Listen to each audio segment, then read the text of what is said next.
Hello, everybody. It is your baby boomer Kitty Lane from the Peninsula in Virginia, back with another Create and Relate.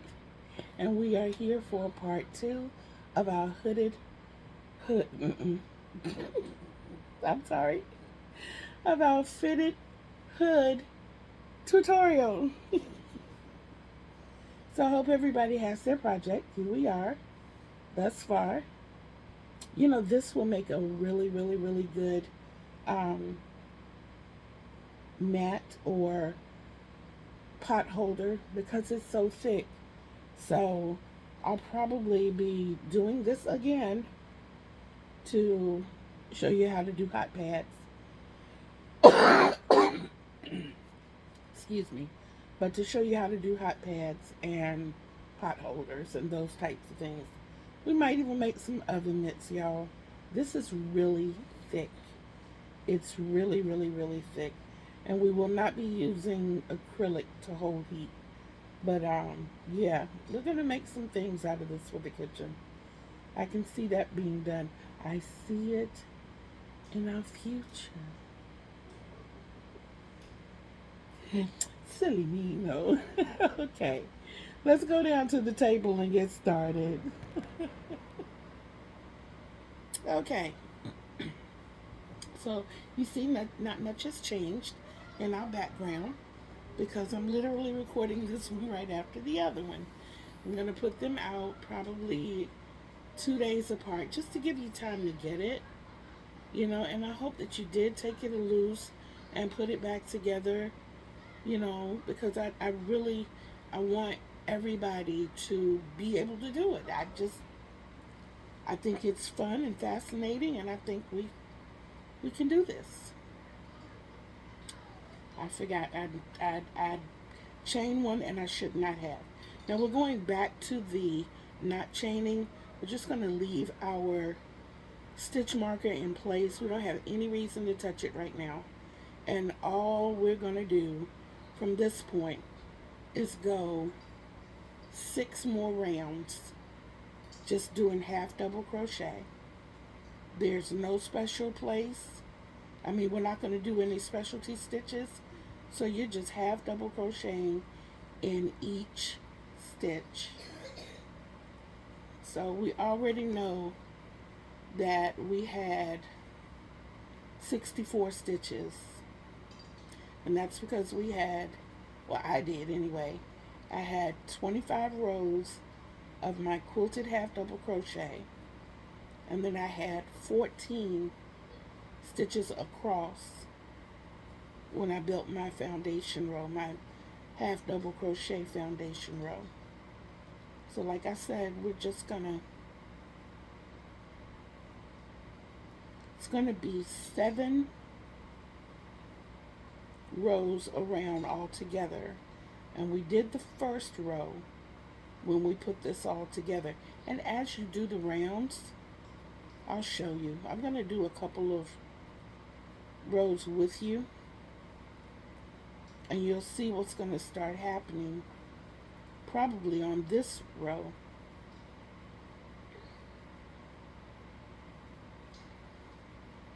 But I can tell you that nothing is happening that's not supposed to happen. Okay? So when you look at it and you be like, oh my goodness, it's really turning, it's turning into a scoop. Well, the back of your head is not flat. And we did say that this is fitted. Am I right about it? Let the church say, boom shakalaka laka.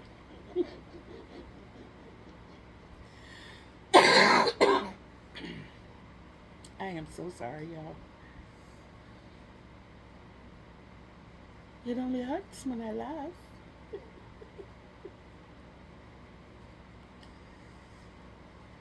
I have fallen very behind in my luck of the draw, and I don't have any excuses. I have a really good reason, but I don't have any excuses. Like I said, we've been cleaning. The goal is to have the entire apartment sanitized and sterilized by the time I have my surgery. And they have added a third surgery to the list of surgeries. Those of you who don't know, I have a pacemaker defibrillator, and the battery has been promising 11 months for the past 2 years. So now we got down to the past 6 months. I mean, you got 6 months left, you got 6 months left, you got 6 months left. So now it's finally reading in the yellow, which is caution. And it's so close to the red line that I cannot be approved for my ulcer repair or my paniculectomy until the battery has been replaced. But, you know there's a but. You know there's a but. But the insurance won't cover the battery replacement until it's in the red.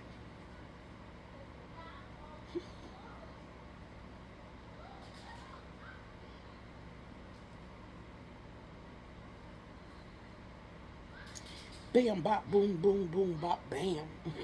That's what I feel like. I do. I feel like all those little bubbles in the Batman cartoons and series. Fort. Pow. Boom.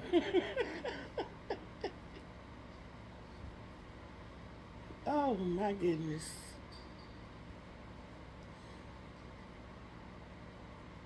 And all I'm saying is, I want to live. Yeah. That's all. I just want to live. I want to be healthy. I want to be alive. I want to have fun with my grandbabies. You know, that's the life I want to have. And I just like I was telling my doctor yesterday, you know, I thought these were supposed to be the golden years. I thought these were supposed to be the enjoyable years. But guys, I have fought with my local Department of Social Services and my insurance company every month for over 3 years. And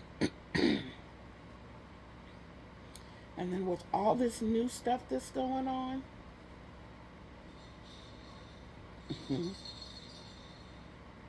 you know, when you're in a position where you're depending on the government for your life, you know, to those who are not in that position, okay, but I'm not in that position. You know, I'm the one that gets that one disability check every month. But, now here's the catch. Okay, the insurance that I have requires that I have backup insurance, Medicaid, of which I qualify. I had that before I became disabled and was drawing disability. So, I got in the Dual Complete program, which whatever my insurance, whatever my primary provider does not pay for, Medicaid covers the rest. They pay the prescription portion of my Medicaid as well. No, of my Medicare as well. I get those two confused, but just try to follow me.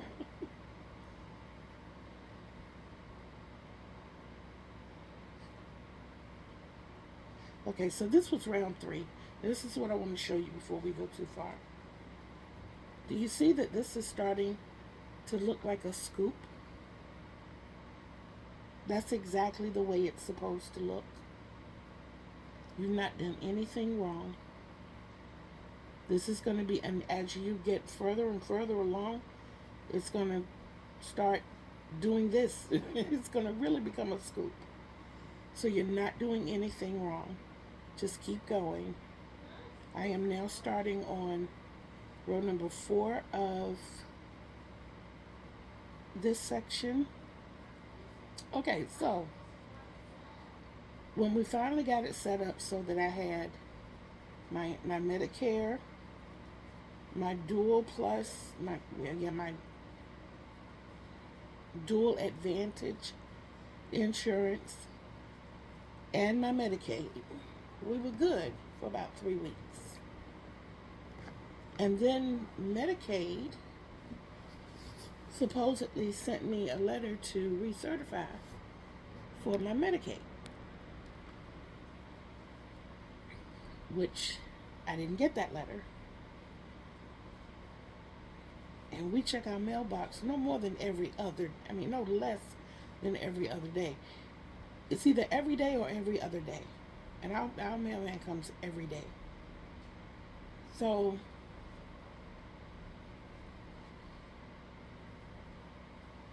I then get a letter about 2 weeks later saying that I'm going to be dropped from my main insurance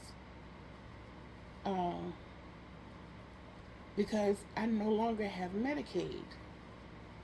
So I'm calling them and they're like, well, no, you do have Medicaid, but it's saying that your Medicaid is going to run out.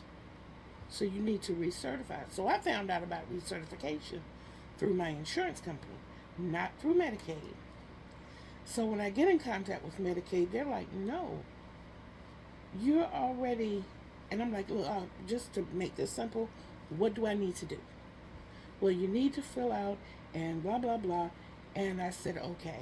I got on my scooter and I booked it to the office, filled it out in the office, turned it in there, and got a receipt for such.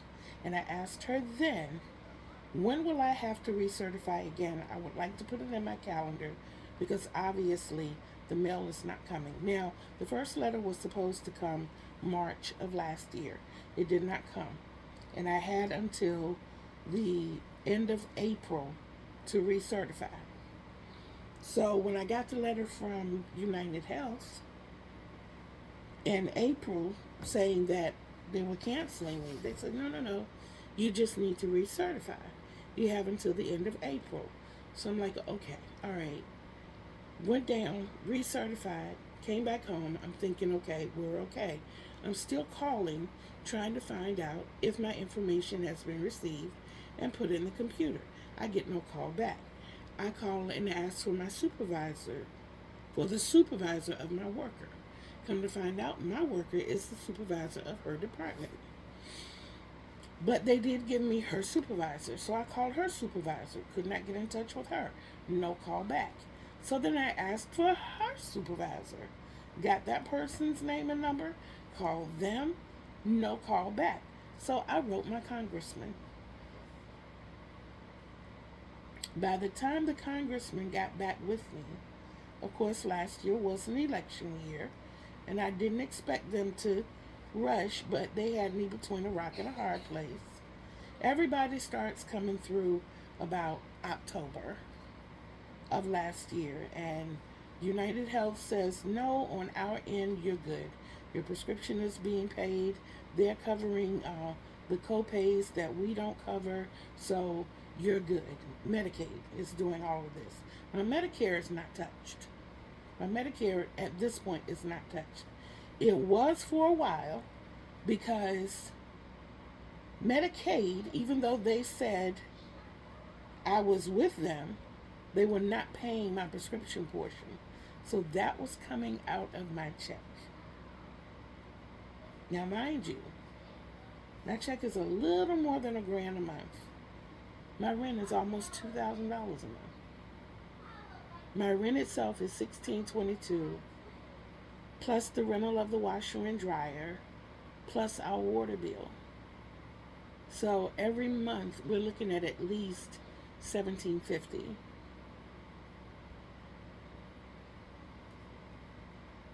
But I get I'm sorry. I don't get enough by myself to cover that. Okay? So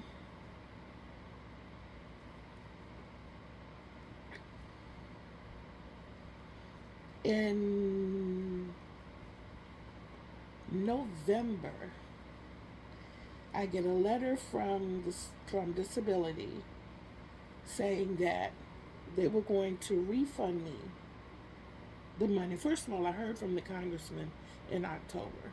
Then in November, I get a letter from disability telling me they're going to refund me the money that they had taken out because Medicaid had gone back and they were covering my prescription.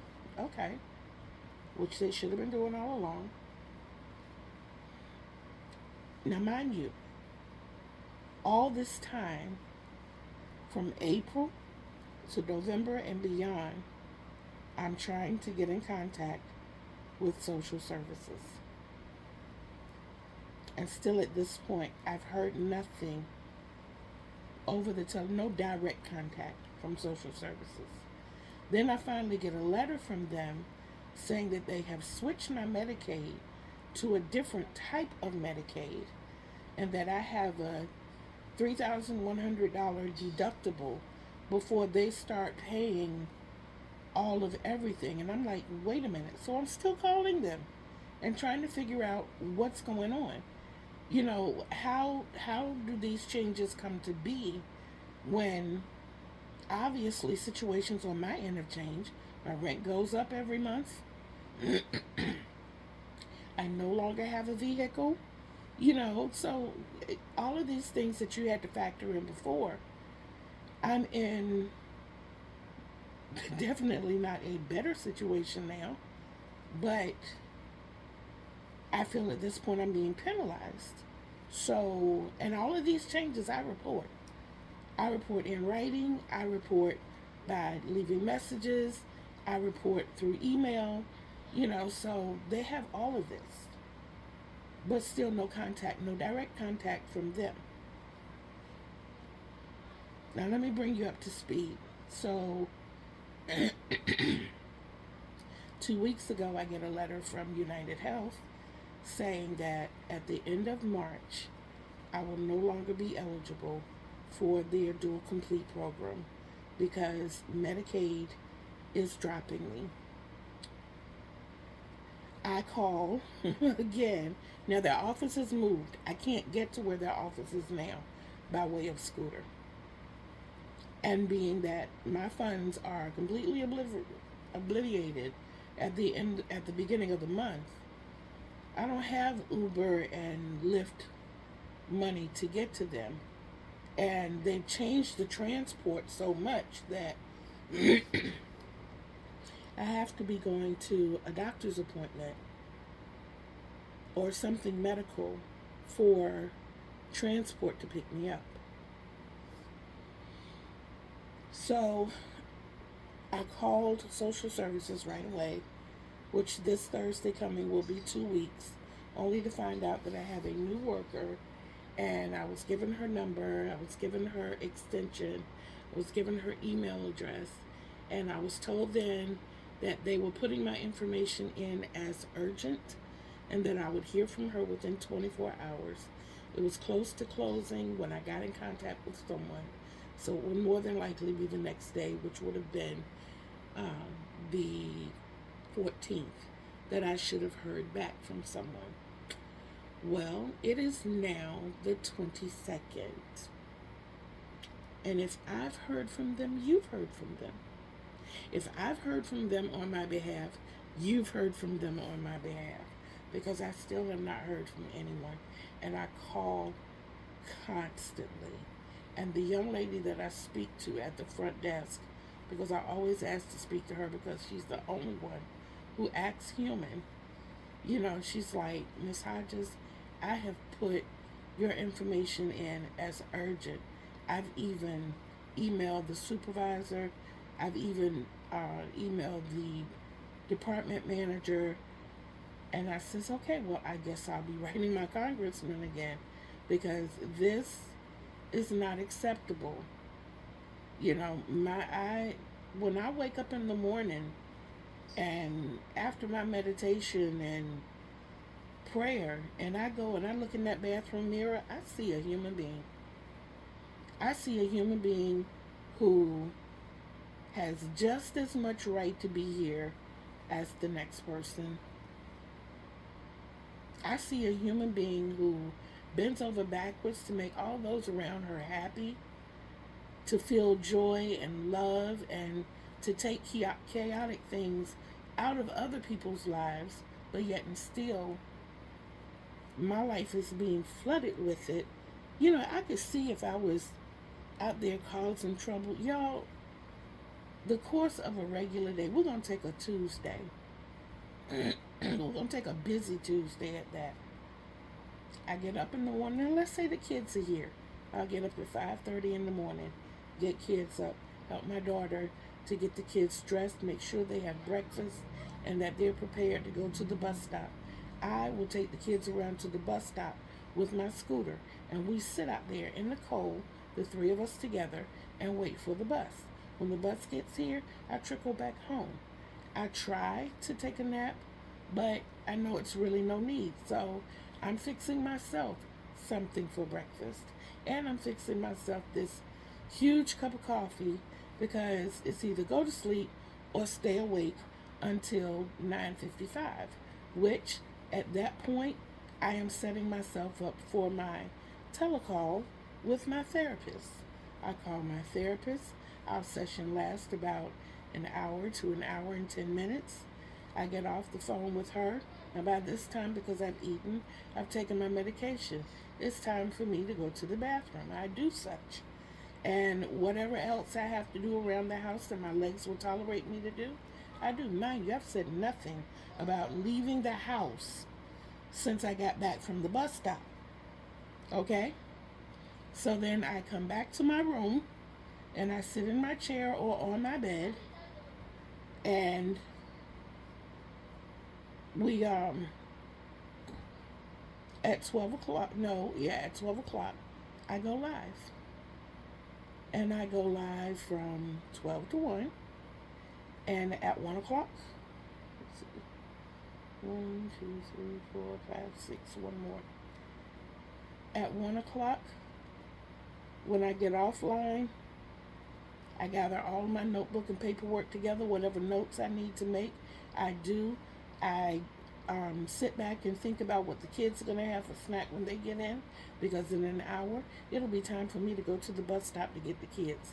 Second time, only time I've left the house, and I will go retrieve the kids at 2:20 from the bus stop. We come back home, I check book bags, we go over homework, I fix snacks, I feed the kids, and I will come back here in my room and find something to crochet on that doesn't require too much thought, like sitting right there and thinking about it, because I know that the kids are going to be in and out of my room. In the meantime, we have to call Mama, because Mama, their Mama loves it. They do. My baby loves her kids. And she wants to see them and make sure they had a good day. And they're asking her how many packages she has left, as she's an Amazon delivery driver, And then after we get going good and everybody's settled, then I'm hearing from my other daughter that she's getting ready to come pick them up. So, from the time they get in until about 6:30, I can't really get myself totally in the mind space of crocheting or really doing anything, because I'm here with and for the kids. And then when the kids leave, the only time I've really eaten was that morning. If they were here and I had to take them to the bus stop. But usually the first time I eat every day is after I get the kids off the bus at 2:30. My breakfast usually comes when I'm giving them their snack. That's when I eat my first meal of the day, normally. And in all of that, you have not heard that I went anywhere except to the bus stop, which is right here in the apartment complex.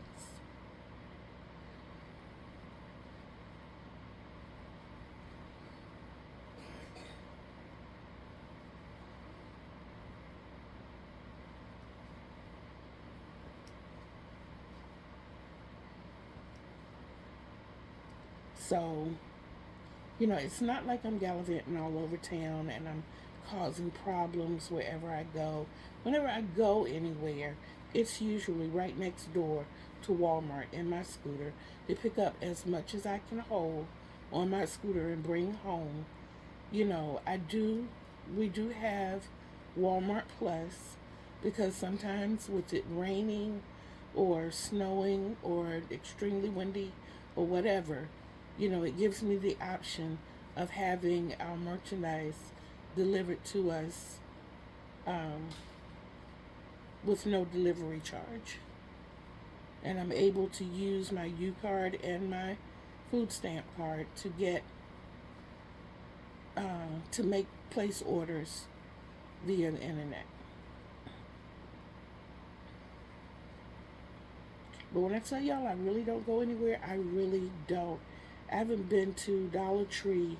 I usually make a monthly trip to Dollar Tree. I haven't been to Dollar Tree now in a couple of, I think, nope, because I didn't go this month. Did I go last month?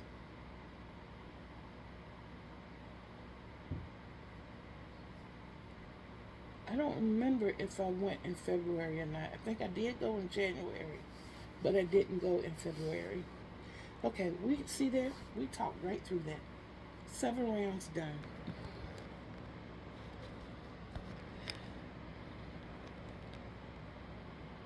Okay, we're going to try to keep this from falling. And I'm sorry I look cockeyed, but my little brace doesn't hold but so much.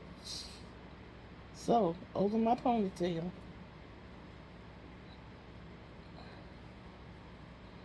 When we slide this down to the base of our neck, and I've got this huge ponytail back here, but when you bring it around on both sides, these sides should cover the back of your ears, all the way down to the base of your neck. And this top part is going to come, it's not going to come all the way up to the center anymore. It's going to be about halfway the distance between, probably a third of the way from the top down to the occipital. But it's typical for it to be back there. And that is what you have. That is what you have. And see, I did that with you.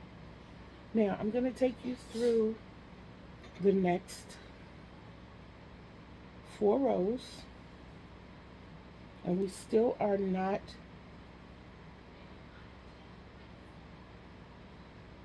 doing a chain and turning. When you turn your work this time, you're going to okay, let's do the math first. So our total is 64, right? Right. So if we divide 64 by 3, we get 21 and a third, I believe. 21 and a third. So we're going to use that extra third.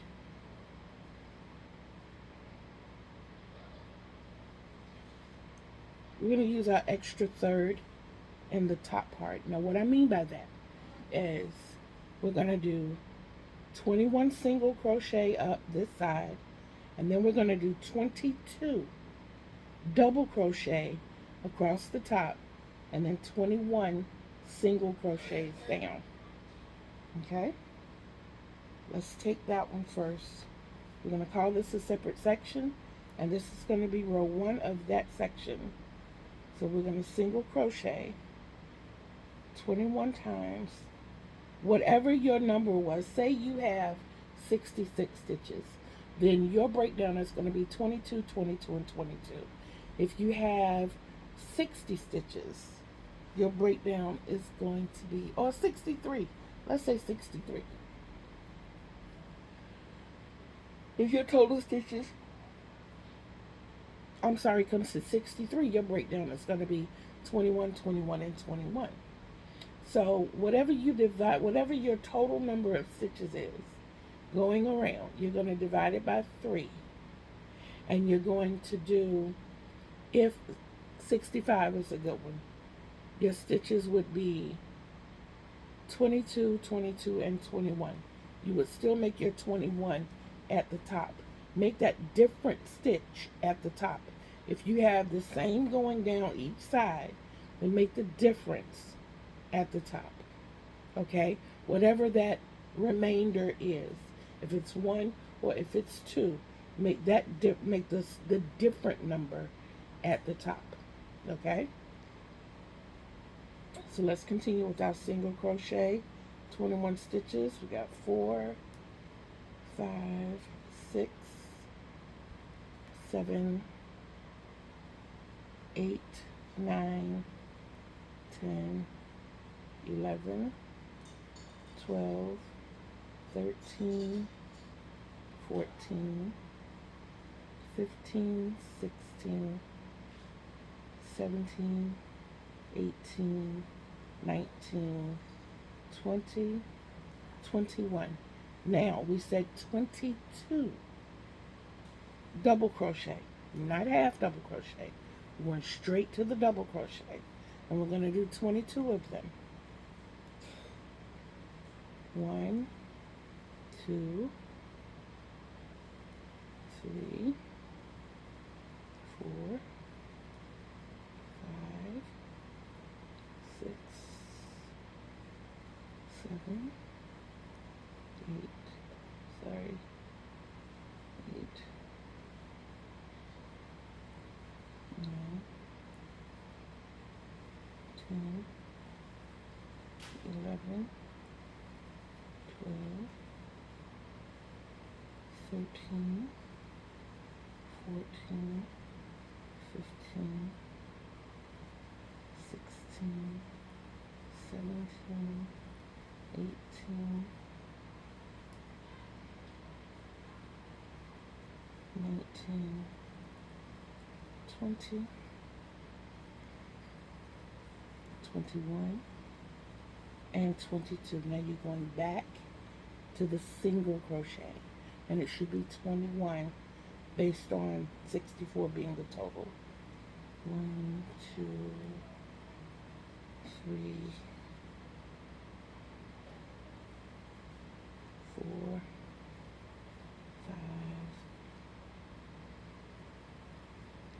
6, 7, 8, 9,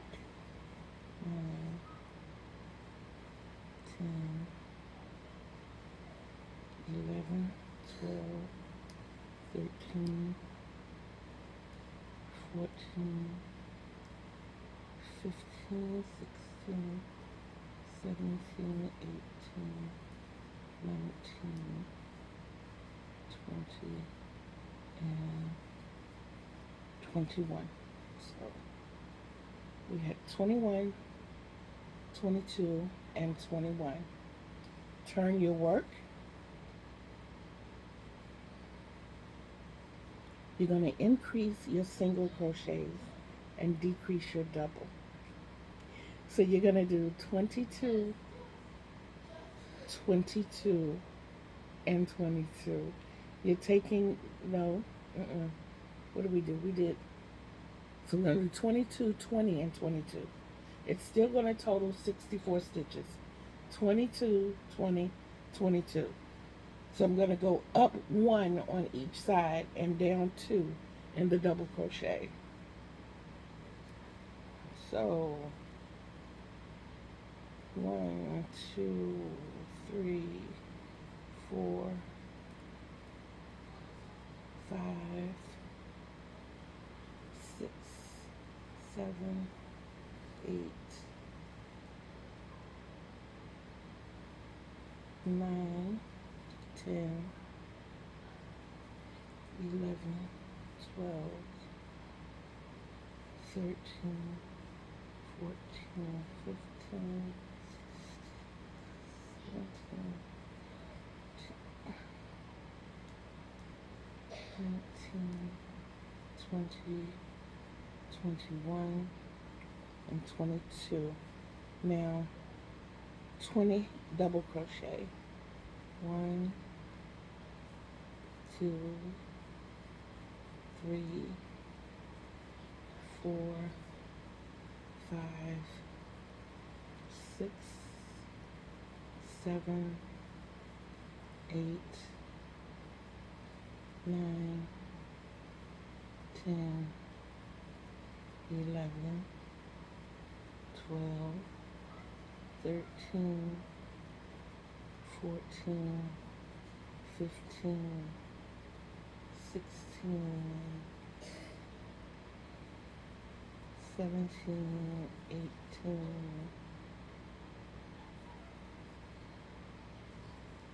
19, and 20. And then back to 22 single crochets.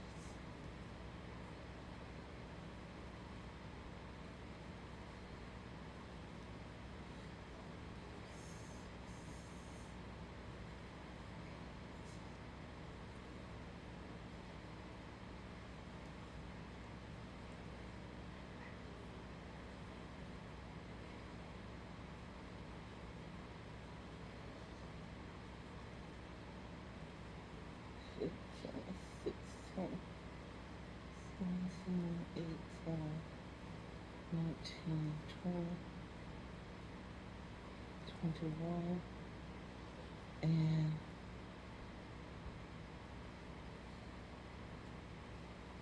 22. Turn your work, and you're going to do the increase, decrease, increase again, which means you're going to have 23, 18, and 23, which equals 64.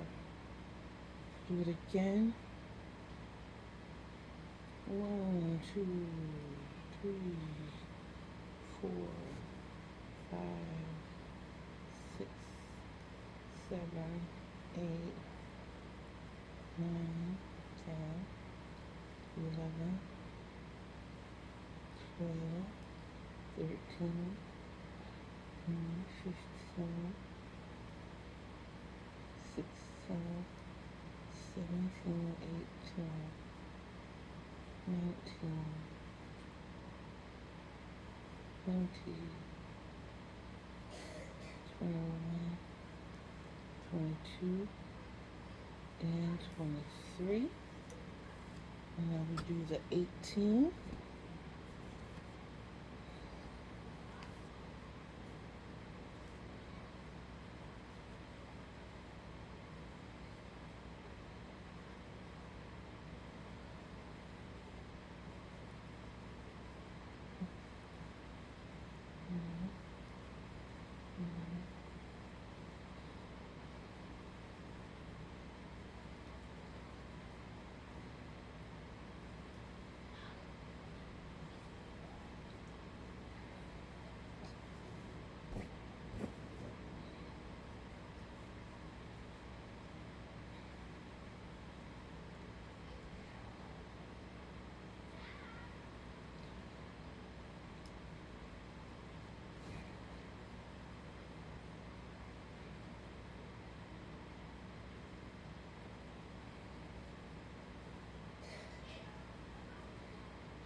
And now we're doing 23 single crochets down this side.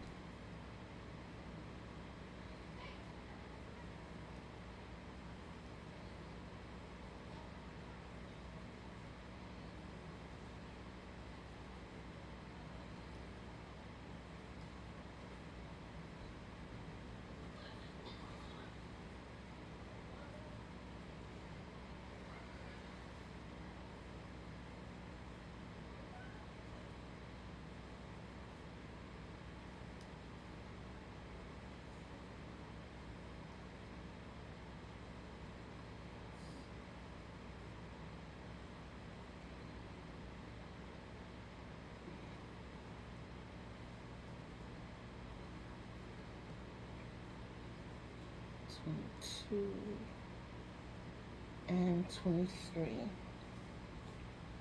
Now what are we going to do?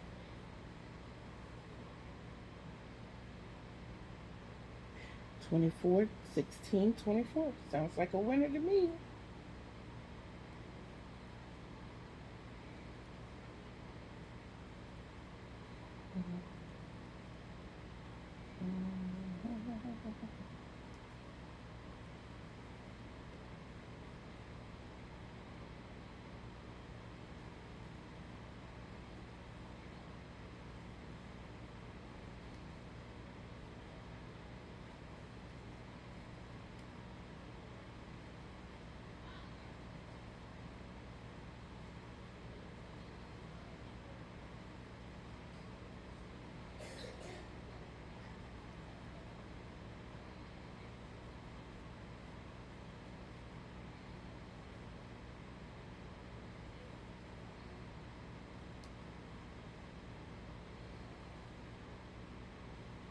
Okay, it's 24 now, 16 half double crochets.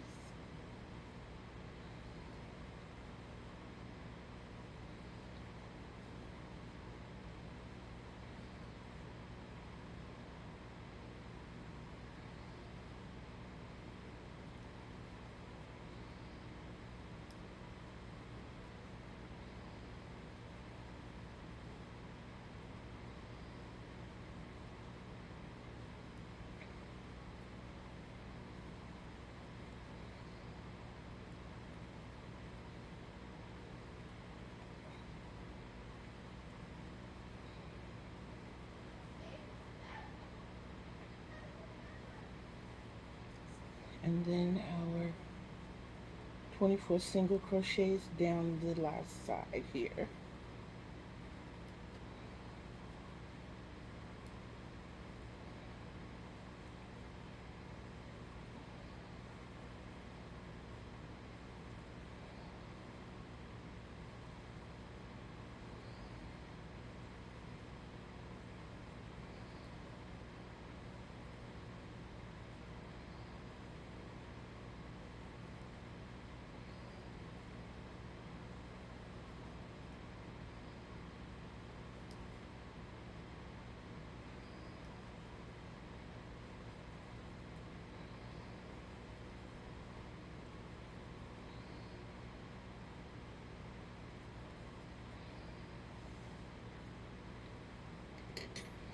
Okay,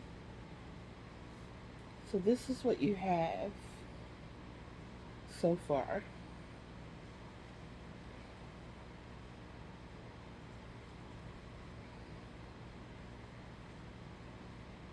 That's what you have. Got that extra padding in the back. And you'll see that most of your ears are covered.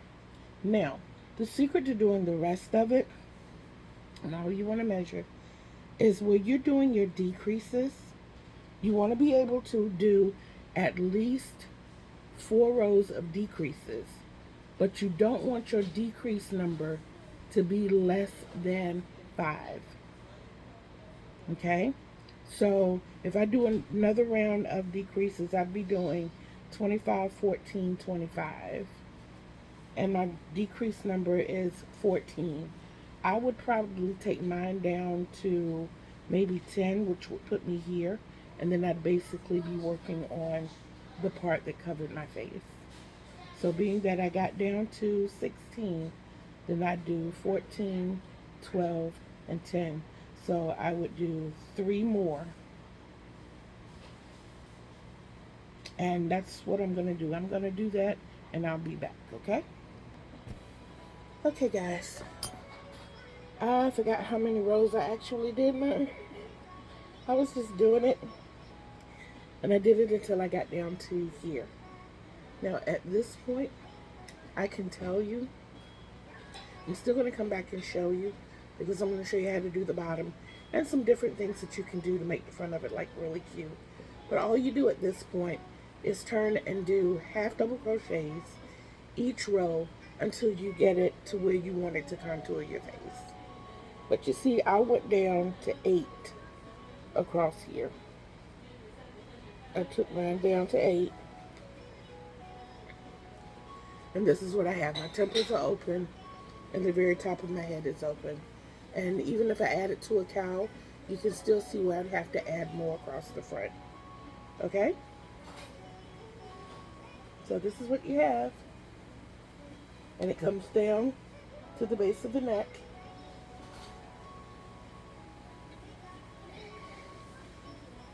And it's form fitting. It fits you.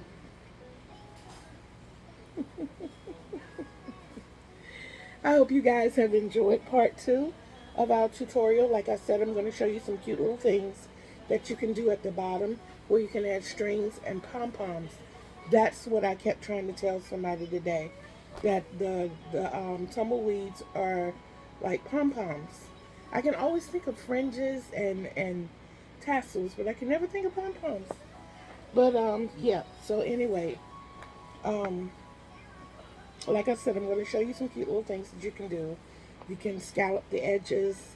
You can add a different color to make it pop. You can put just some little bear ears or bunny ears at the top. You know, whatever you want it to do, you can make this yours. This can stand alone, like I said. It'll just go on your head once you get it completed. It would be there, and you just tie it. Or if you make it long enough, you can put snaps on it. Hold on, please. I'm so sorry I have to black out the audio for the last part of this because there's a lot going on. And I forgot to turn the TV down, and I don't want to get in any kind of trouble because I don't even know the song that was playing, but it was playing anyway. But like I said, I love you guys. We will learn some more about putting some more on the end of this when we come back in part 3. And don't forget to check out the ASL videos. Don't forget to leave comments in the bottom. Let me know how you feel about what you're learning. Ways that I can enhance the learning, make it a better experience for you. And like I said, just keep me posted and let me know. Please flood my post community page with highs, hello, hearts, everything purple. Go over to Facebook to Create and Relate. Go to Instagram, Create and Relate. Post pictures. Let me see how you're doing. I want to know. I mean, like, I've got this one. I had one in red. So this was the second one I made. And it was a treat showing you all how to do this.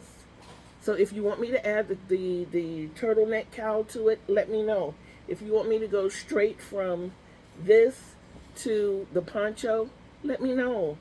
That's all you got to do. Just let me know, and I'll make sure that we get that done, or at least show you how to do it. I don't mind frogging material and repurposing it. But I will be glad to show you guys how to do it. I can give you a little bit of a sneak peek. This right here is going to be a part of my next project. I need to get me some white cotton or cream color cotton because I want to turn this into a shawl. I want nothing but shells. Either shells or fans or whatever you want to call it. That's all I want, and I want to make it a shawl. I want to make it a really, really huge, nice shawl. Nice, huge, whichever way you want to put it. But I want to turn it into a shawl. I do. So I put those together, and that's what I'm working on as far as getting everything set up. I'm still using these, the bigger ones of these, for my my wound balls, and I'm going to continue to do that. But I have other buckets and totes and bags and things that I'm going to be using to put projects in. I found so many bags when I was cleaning out my closet, and most of those bags I was able to just dump and send it on. It was things I had not seen or touched in 5 years. So it's like, what's the point of keeping it? It hasn't serviced me over the past 5 years. And what I want to do from this point on, and what I'm going to do to help myself rehabilitate or to heal after I get my surgeries, because I'm claiming those surgeries, is every week I'm going to pick a drawer, or I'm going to pick a cubby, or I'm going to pick something, and I'm going to go through it and try to see if I can go ahead on and get things cut down a little more. You know, I don't know if I'll become a minimalist because I'm a crocheter. I'm a crafter. There's always going to be lots of that around as long as I'm able to do it. I don't care if my fingers get like this. I'll figure out a way. I'll figure out a way. But like I always tell you, I love you guys, and I mean that from the bottom of my heart. And I want you to always know to love yourselves. Self-love is the greatest love of all. So know to always be bold, be brave, be of love, and behave. I'll come get you.